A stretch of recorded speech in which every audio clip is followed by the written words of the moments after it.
the SoundFlower team, and here is a demonstration of measuring the orientation of a sound source based on the time difference of microphones.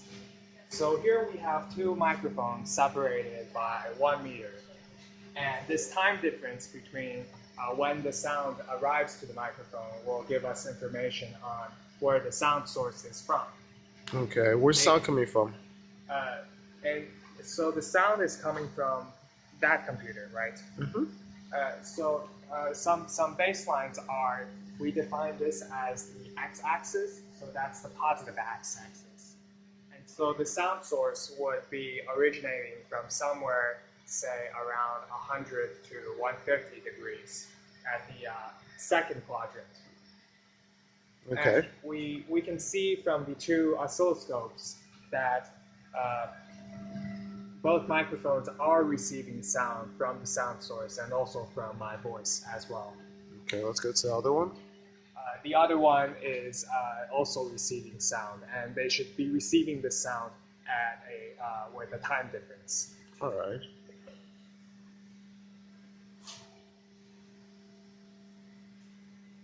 So now I'm just getting set on my code.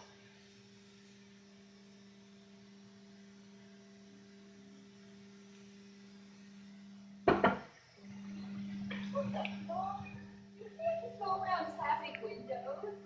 That scares people. Andrew?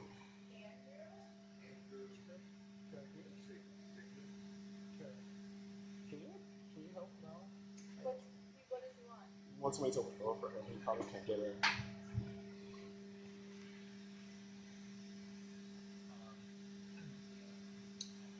Okay, so we're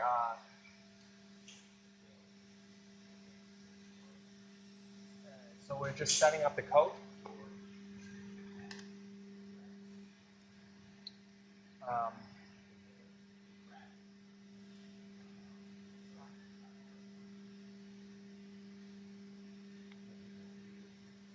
And I'm just doing this manually just to be safe.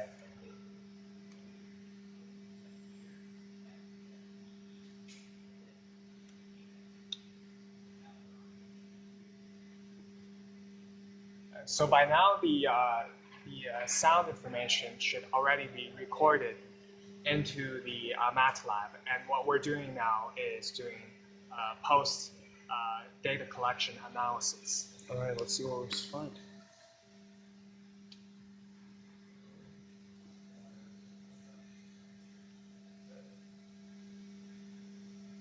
So first of all, we just want to examine with our naked eyes the signal that the two microphones are receiving. So here is a plot of the two microphone signals. You see that they are mostly overlapped with each other with a small time delay, and the signal to noise ratio is very high, indicating a very precise and accurate measurement. All right. Now what are we going to see next? So based on the graph above, based on this graph, what we're going to do with our code is to cross-correlate these signals so that their dot product is at the peak when we shift one of the signals around. And this is used to obtaining the time difference. Okay. So we enter this code in, and we measure a time difference of negative 0.0011. The negative sign is as expected because this microphone 1 received the sound later than the other microphone. All right.